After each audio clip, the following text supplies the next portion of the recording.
ছবির এই ব্যক্তি দিল্লি ব্লাস্টের মূল সন্দেহভাজন, এমন দাবি পুলিশের। তিনি জম্মু কাশ্মীরের পুলওয়ামার ডাক্তার ওমর মোহাম্মদ। বিস্ফোরিত হুন্দাই গাড়িটি তারই ছিল বলে নিশ্চিত করেছে একাধিক সূত্র, এমনটাই বলছে গণমাধ্যমগুলো। বিস্ফোরণের আগে প্রায় ৩ ঘণ্টা যাবৎ লালকেল্লার কাছে পার্ক করা ছিল প্রাইভেট কারটি। এ সময় একবারের জন্য গাড়ি থেকে বের হননি চালক। পরে স্থানীয় সময় সন্ধ্যা 6:30টার দিকে চলতে শুরু করে গাড়িটি। 6:52 একটি ট্রাফিক সিগন্যালের কাছে এসে হঠাৎ করেই বিস্ফোরিত হয় যানটি, যার একাধিক সিসিটিভি ফুটেজ প্রকাশ করেছে কর্তৃপক্ষ। তদন্ত চলছে, এখনই চূড়ান্তভাবে কিছু বলা যাচ্ছে না।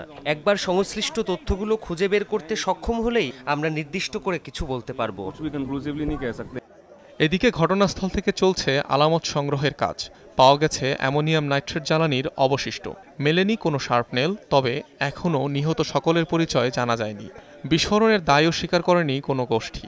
এ ঘটনায় উচ্চ পর্যায়ের বৈঠক করেছেন স্বরাষ্ট্রমন্ত্রী অমিত শাহ। শ্রীনগরে নিষিদ্ধ জয়শে মোহাম্মদের পোস্টার লাগানোর অভিযোগে আটক হয়েছিলেন সন্দেহভাজন ডাক্তার ওমর মোহাম্মদ। এর আগে একই ঘটনায় আটক তার 2 সহযোগীর কাছ থেকে উদ্ধার করা হয় প্রায় 3000 কেজির বিস্ফোরক। পুলিশের ধারণা, এই একই বিস্ফোরক ব্যবহৃত হয়েছে দিল্লির বিস্ফোরণে। দিল্লির সবচেয়ে দর্শনীয় স্থানগুলোর একটি লালকিলা। 350 বছর পুরনো মুঘল নিদর্শনটি দেখতে প্রতি বছর ভিড় করেন লাখো দর্শনার্থী। অনিক রহমান, যমুনা নিউজ।